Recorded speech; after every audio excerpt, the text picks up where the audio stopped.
Today we are answering the question, how much sunlight do plants take up? This question comes from Marcellus Peters Jackson in grade 6. Thank you for your question, Marcellus.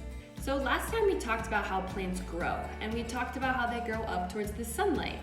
Plants grow up towards the sunlight because they use sunlight to make food for themselves.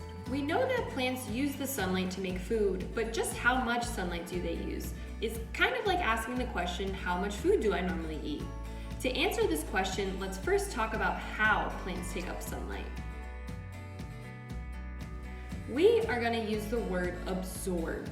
For example, plants absorb sunlight into their leaves. To absorb something is to take it all up or to suck it all up. It's like a sponge or a towel. Inside each cell of a leaf, and there are a lot of cells in leaves, there are these little green things called chloroplasts. Inside the chloroplast is something called chlorophyll, which is what gives plants their green color. Chlorophyll is what absorbs the sunlight in the plant's leaves.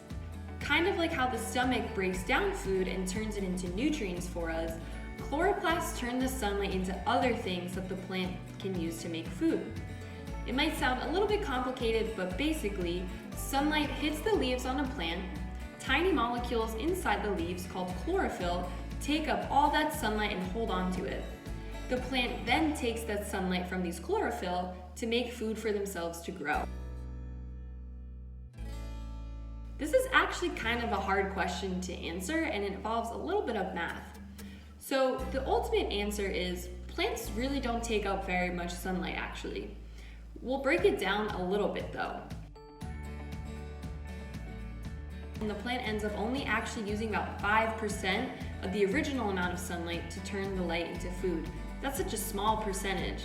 This is why plants need to spend hours and hours a day in the sunlight. If humans only absorbed 5% of the food that we eat, we would have to keep eating and eating and eating to get all the nutrients that we needed. Whew, that was a lot of math and science.